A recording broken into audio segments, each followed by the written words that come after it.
সদ্য নির্বাচিত বিজেপির রাজ্য সভাপতি একটি আবেদন করেছেন যে যারা জ্যোতি বসুকে ভালোবাসেন তারা আপাতত পতাকাটা উপরে তুলে রেখে ওনাদের সাহায্যে, ওনাদের শাসক হওয়ার সাহায্যে বা দৌড়ে সহযোগিতা করুন, মানে বামপন্থীদের সহযোগিতা চাইছেন।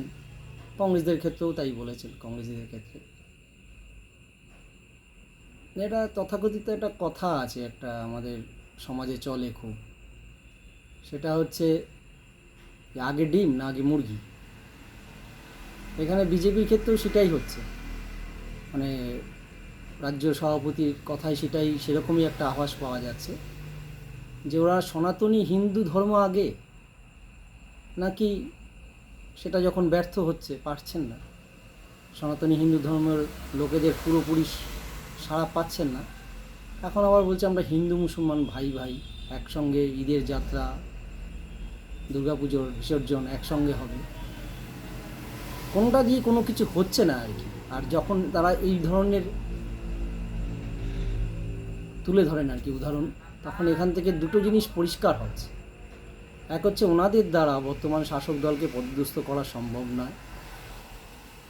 দুই হচ্ছে দলীয় এত কোন্দল আছে, তাদের যে ফর্মুলা, সেই ফর্মুলায় এত মতভেদ আছে যেখান থেকে তারা নিজেদের দল, সমর্থন, ভোট সবটাকে এক জায়গায় করতে পারছেন না। এবং ক্ষমতায় আসার যে পর্যাপ্ত লিপ্সা, সেই লিপ্সা থেকে তারা দলীয়ভাবে তাদের কেন্দ্র থেকেও সহযোগিতা পাচ্ছে না। রাজ্যে তো দানা বাঁধতে পারেনি, সেইভাবে সংগঠন কিছু আছে বলে মনে হয় না। আমরা যারা বামপন্থী তারা জ্যোতি বসুকে দেখে, বুদ্ধ ভট্টাচার্যকে দেখে আমাদের এই জেনারেশন আমরা রাজনীতি করি, আমাদের আগের জেনারেশন তারা আরও অন্যান্য প্রয়াত নেতাদের দেখে মতাদর্শে, তাদের মতাদর্শ, তাদের চালচলন, পার্টির গাইডলাইন দেখে আমরা পার্টিটাকে ভালোবাসি, পার্টিটাকে করি। জ্যোতি বসুকে যে উল্লেখ করেছেন উনি, জ্যোতি বসুর রাজনৈতিক কর্মজীবন আমরা যেটুকু জানি সেটুকু, জ্যোতি বসু প্রথম থেকে শেষ অবধি লাল পতাকাটা ধরেছিলেন, মারাও গেছেন লাল পতাকাটা বুকে নিয়ে। তাহলে যারা জ্যোতি বসুকে দেখে এই রাজনীতিটা করেন, এই দলটা করেন, তারা আজকে হঠাৎ জ্যোতি বসুর কথা মাথায় রেখে লাল পতাকাটা তুলে রাখবেন, এই ভ্রান্ত ধারণা থেকে সদ্য নির্বাচিত রাজ্য সভাপতিকে অনুরোধ করব, বেরিয়ে আসুন। দিবাস্বপ্ন না দেখাই ভালো।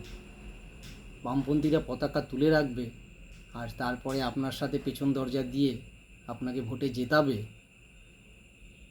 হ্যাঁ, আমাদের কিছু ভোট, বামের ভোট রামে গেছে ঠিকই, কিন্তু বাম কর্মীরা রামকর্মী হবে না। এই ভ্রান্ত ধারণা, এই চিন্তাধারা থেকে আপনি মুক্ত থাকুন, সুস্থ থাকুন।